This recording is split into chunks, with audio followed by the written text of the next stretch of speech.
वक्त जो बिल लेकर के आ रही है, भारतीय जनता पार्टी का इतिहास जिस तरह के फैसले लिए अगर हम देखें, उससे कहीं न कहीं जो परिणाम भारतीय जनता पार्टी चाहती थी वो नहीं आए। भारतीय जनता पार्टी का हर फैसला वोट के लिए, अपने लोगों को खुश करने के लिए। ये वक्फ बिल के खिलाफ समाजवादी पार्टी है, पहले भी थी, आगे भी रहेगी। जिस तरह के संशोधन भारतीय जनता पार्टी कर रही है, वो पूरा कंट्रोल अपने पास चाहते हैं।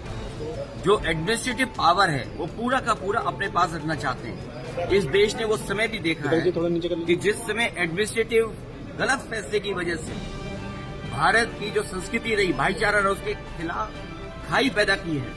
और अगर हम इनका जो फैसले लिए अगर पलट करके देखें, एंग्लो इंडियन बिल जिसमें कि सदस्य एक बनता था, चुन करके आता, वो अपॉइंट होता था, वो बिल ले लिया वापस, वो आरक्षण छीन लिया।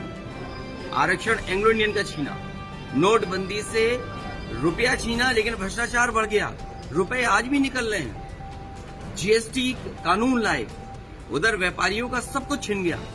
दिन भर वो केवल जीएसटी का चक्कर काट रहे हैं। तो जीएसटी हो, नोटबंदी हो या अन्य फैसले हो, ये छीनने का काम करते हैं, लोगों का कुछ न कुछ छीनने का काम करते हैं। वक्फ के माध्यम से ये कहीं न कहीं संदेश ये देना चाहते हैं कि अपना वोट बैंक ठीक कर लें, क्योंकि नौकरी दी नहीं, रोजगार दिया नहीं, किसान की आय दोगुनी हुई नहीं, तो इनका वोटर भी इनसे नाराज है। देखिए, जिस वोटर को ये तुष्टीकरण कहते थे, हम लोग तुष्टीकरण कर रहे हैं, क्या ये तुष्टीकरण नहीं दे रहे हैं, कर रहे हैं किट बांट कर। अभी ईद पर जो किट दी है, क्या ये तुष्टीकरण में नहीं आएगा? क्योंकि इनको पता है इनका वोट खिसक गया है। अभी तक तो ये हिंदू भाइयों को गुमराह करते थे, अब इनकी कोशिश है कि मुसलमान भाइयों को भी गुमराह कर दें। रामजा सुमन जी बहुत ही सीनियर मेंबर है, पीटीआई माइक नीचे। इतिहास जो खुशहाली, तरक्की और हमें आगे बढ़ने के लिए रोकता हो, वो इतिहास ही रहना नीचे कर लो। और कई मौकों पर कई तरीके से मैंने बात रखी, लेकिन ये आजादी कौन दे रहा है? किस कानून में, किस नियम में, किस संविधान में आप किसी सांसद के घर जाएं और वही बुलडोजर से, और उस समय जब मुख्यमंत्री खुद ही उस जिले में हो, कई थानों से होकर के बुलडोजर जाए और घर पर अटैक कर। मान लीजिए घर परिवार के लोग अगर कहीं थोड़ा विरोध कर देते तो क्या परिस्थितियां बनती? और केवल उन्हीं का नहीं, अभी राम विहार निषाद, उनके साथ व्यवहार हुआ। उत्तर प्रदेश की सरकार ये चाहती है किसी के कार्यक्रम में हम न आए, किसी के कार्यक्रम में कोई शामिल न हो पाए। हमारे देश की और धरती की खूबसूरती यही है कि हम सब लोग मिलकर के रहते हैं, एक दूसरे के त्योहारों में जाते हैं। और ये जो त्योहार निकले हैं, होली पे हम गले मिलते हैं।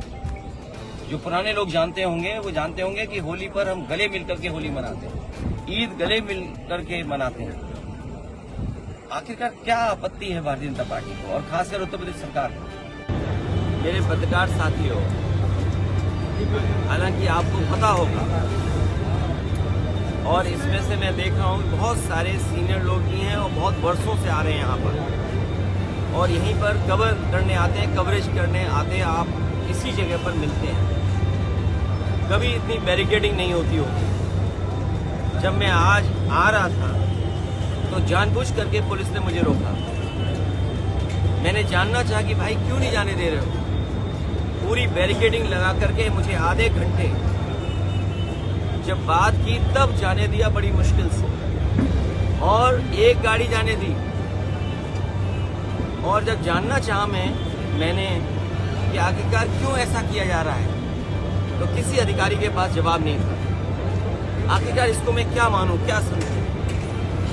इसको मैं तानाशाही समझूं, मैं इसको इमरजेंसी समझूं, मैं इस बात को ये समझूं कि ऐसा दबाव बनाना चाहते हैं, डराना चाहते हैं, धमकाना चाहते हैं कि दूसरे के धर्मों में शामिल न हो, दूसरों के कार्यक्रम में शामिल न हो। कम से कम मुझे ये बताओ, मैं जाने कितने वर्षों से यहाँ आ रहा हूँ। मुझे याद है नेताजी मुझे पहली बार लेकर के आए थे, उस दिन से आज तक लगातार आ रहा हूँ, लेकिन ऐसी बैरिकेडिंग कभी नहीं देखी। और बैरिकेडिंग इसलिए की जा रही थी कि लोग त्योहार न मना पाएं, और जो अपनी धर्म की मान्यताएं हैं, धर्म की जो परंपराएं हैं, वो भी न मान पाए, तो सबसे बड़ा खतरा लोकतंत्र को है, संविधान को है। ये सरकार बड़ी जिम्मेदारी के साथ मैं कह सकता हूँ, या मुझे नहीं कहना चाहिए, लेकिन फिर भी मैं कह रहा हूँ कि ये देश भारतीय जनता पार्टी संविधान से नहीं चला रही। वक्फ बिल लागू होने जा